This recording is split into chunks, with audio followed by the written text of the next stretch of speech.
Today I'll be presenting two cases about ROB cases. So shall we treat or wait? First case was a twin pregnancy, premature infant, gestational age 27 weeks, corrected age 35 weeks and 5 days. Birth weight was 1.08 kilogram. So first ROB screening was at age of 31st week. Patient was at zone 2, stage 1. So we follow up the patient's subsequent ROB screening up till 40 weeks, and his current weight was 2.1 kilogram. So this was the right eye picture.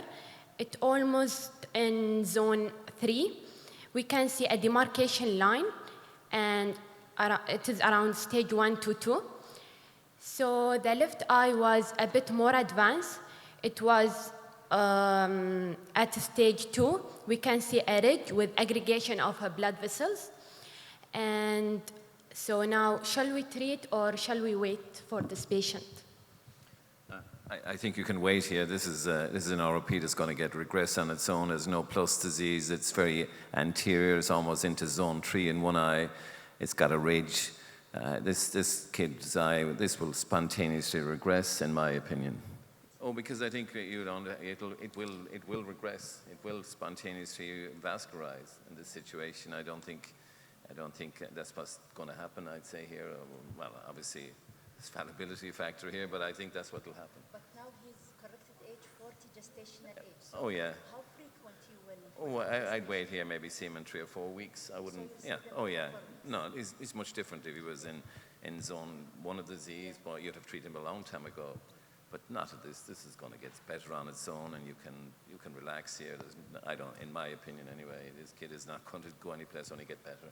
Okay, the second case was referred to from other clinic to our clinic for ROB treatment. A patient was born at 31 weeks. Birth weight was 1.4 kilogram. And this picture took at 50 weeks.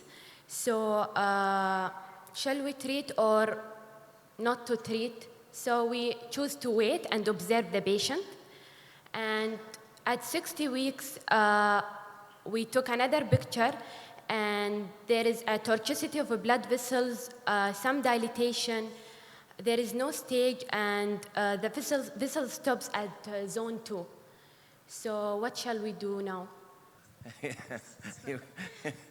He's 60 weeks, he's in anterior zone 2, 360 degrees, is it? Sorry? Yeah. 360 degrees, Mm-hmm. and therefore, if he's in zone, if he's in zone 2, he must be, yeah. So he's no plus disease. Well, here's a situation where you might consider treatment. He's 60 weeks, he's in anterior zone 2. You could wait and watch him, but the problem is he's going to get more difficult to examine as he gets bigger. The pupil won't dilate as well as you'd like it to be, but you could treat him if you want to be more secure, because treatment is very effective, and you can create an Sahara Desert out there in the anterior zone 2 of the retina with easily enough and safe enough. And it's a judgment call. Again, it doesn't meet the strict criteria of treatment. Yeah, but a lot of the time we move away from that strict criteria. If you look in 2010, kids were going blind because of the strict criteria, and until they changed their treatment profile. I mean, people with zone 2 disease went blind because people were rigidly following this criteria, and most of us were well ahead of that. Kids we thought were going blind, so we moved ahead, well ahead of the treatment criteria to treat these kids, because the treatment is pretty effective. It's pretty benign. Very few side effects. I mean, okay. Especially if you're experienced enough to put laser into these babies' eyes, it's a very benign treatment, and it's so effective. Thank you very much. Thank you. Yeah. Next case, please, Titara.